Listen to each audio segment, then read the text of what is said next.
Welcome back to another episode of Rock Boys Football, taking a deeper dive into this Oregon-Washington matchup, a matchup that I truly think is one of the best games that we'll see all season, and specifically digging into this Oregon defense and talking about the things they can do to slow down this Washington offense. And it's no secret, this Washington Huskies offense, led by Michael Penix, it's a juggernaut, right? Multiple NFL wide receivers, one of the best quarterbacks in the country. It's called phenomenally by Coach Kalen DeBoer and Coach Grubbs. That being said, the narrative surrounding this game is it's going to be a shootout. There's going to be a ton of points. And although I don't necessarily disagree with that, you're going to see some points being scored in this game. Not many people are talking about these steps this Oregon defense has taken year two under Dan Lanning. You take a look at some broad stats here. 3.9 yards per play to opposing offense. That's number 3 in the country. They're only allowing 13 points per game. That's number 6 in the country. This Oregon defense has gotten a lot better in the last 12 months, and I think it's going to be a bigger story in this game than most people give it credit. Now, before we get into this, is a little bit more deeper dive into the weeds. Just want to say thank you to you guys, and especially the Oregon fans. You guys showed a ton of support when we did this Washington-Oregon game preview. A ton of Go Ducks in the comment section. Can't thank you guys enough for rocking with the boys. So if you do enjoy the content, consider subscribing to the channel. Secondly, would love to hear your guys' ideas on how to slow Michael Penix down. I'm, again, not going to pretend that I have all of the answers here. If I did, I'd be getting paid a lot of money to go call defense at the college football level. I'm just sharing from you guys like what I've seen from this Washington offense, what I've seen from this Oregon defense, looking at some of the numbers and kind of what Oregon can do to slow down Washington. Got 5 talking points I want to get into. I want to start off with the one, and that's the biggest question of this game, and we're not really sure what Dan Lanning and this defensive staff is going to do, but do you blitz Michael Penix? Michael Penix has been one of the best quarterbacks facing the blitz all year, right? 77% completion percentage, 12 touchdowns to 0 interceptions. He's averaging 13 yards per passing attempt when he's getting blitzed. I think the answer is because he's got wide receivers that can win one-on-one on the outside. He gets rid of the football extremely fast, and he has a very good offensive line that can pick up some of those blitzes. I don't think there's necessarily a perfect answer to this, right? Because you saw what Arizona did. Arizona, we're going to rush forward, rush 3, drop everyone else back, play a really deep coverage shell, and kind of just try to limit the big play. What did Michael Penix do for a majority of those drives? And I get only 31 points, but they only punted, I think, one time in that game. Michael Penix just picked him apart underneath. Like, he is a patient guy. He can make those short throws and kind of work his way down the field. So if you want to heat him up, you can.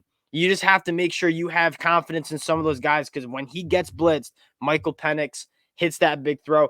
My answer to this would be mix it up. I don't think going back and watching Washington versus Arizona, like Arizona didn't really mix it up much. They didn't really bring pressure at all. It's like kind of, you knew what you were going to get. We're going to play really, really conservative coverage. We're going to give you the stuff the underneath and kind of let you work your way down the field. We're just not going to give up the big play. If I'm Dan Lanning in this defensive coaching staff, I'm at least mixing it up. There might be some drives where we're going to drop 8, rush 3, and kind of play some coverage. But then on another drive, or maybe a 3rd and long, we're going to go and send some bodies and try to put Michael Penix off the spot.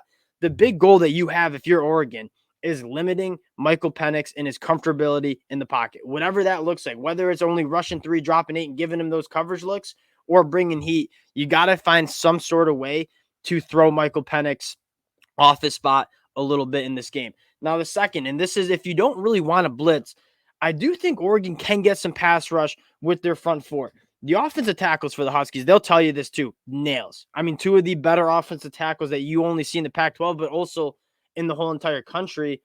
But on the inside, that's where they struggle. They've been banged up a little bit, rotating some guys in and out. Brandon Dorlus, I was one of the better interior pass rushers in the entire country. He's got 10 quarterback hurries on the year. I think you got guys like Casey Rogers, or maybe kicking in Jordan Birch. There are some guys on this Oregon team that can get after the passer. And that really wasn't the case a year ago when you were playing Washington in Eugene. Can they find some sort of, if you're only going to rush 4, can you find a way to impact Michael Penix? That's the perfect recipe, right? Creating pressure with your front 4 and being able to drop 8 guys in coverage. That's how you have an elite defense. That's the key to the game. If Oregon can get pressure with their front 4, that's when you're feeling really good about kind of slowing down this Michael Penix Washington Huskies offensive attack. And if you're asking me where I think Oregon can get that done, it's on the inside with guys like Brandon Dorlus. Number 3, tackle in space. And you talk about the biggest improvement that you've seen from this Oregon team. It's their ability to operate in space. Last year, the pass rush wasn't good, and I get that. I think they've addressed that. They added some guys in the portal, but also like they were not tackling in space. And Washington's a team that lives for yards after the catch.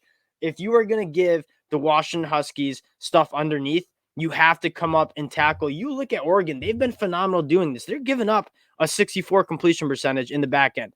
That's not necessarily an outstanding number, but you look deeper into it, they're only giving up 5.4 yards per catch. That's number 4 in the country. So yeah, they're giving you guys or giving opposing offenses kind of those shorter intermediate routes, but they're coming up and tackling right away, limiting what they can do after the catch. Washington, that's exactly what they want to do.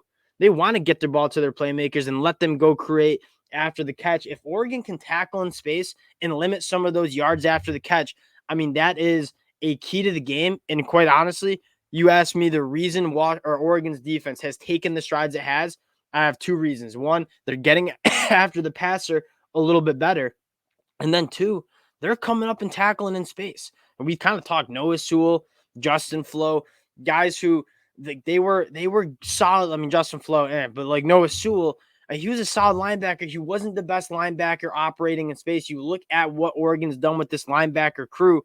They've kicked some guys who are safeties down into linebacker, getting a little bit more athletic at that position, and it's helped in terms of how Oregon operates and can tackle in space. Massive key to the game there. Number 4, red zone defense. This is a game where field goals aren't going to win you this football game. So if you let Washington move the football, I'm okay with that, right? You're okay if you get inside the 20 and you hold in the 3, that's a win in terms of possessions. If you can bow your back in the red zone, force Washington and Michael Penix to field goals, that is a really good recipe to win the game. And you look at Washington, partially why their offense is so good. They've been really good in the red zone, right? 23 out of their 29 trips to the red zone have resulted in touchdowns. That's a very, very good percentage, top 20 in the country. If Oregon wants to win this game, you're okay giving them some yards if you hold them to the field goals inside the red zone. Red zone defense, it's good. That's going to be one of the biggest stories in the game on both sides, right? Because Oregon's going to move the ball. Washington's going to get some movement on the ball. If you can hold them to 3 points, that's a win in your category. The last thing, and this is a weird one because, again, you're kind of running out of ways you can stop this Washington offense. It's not vulnerable in a lot of ways. Control the time of possession.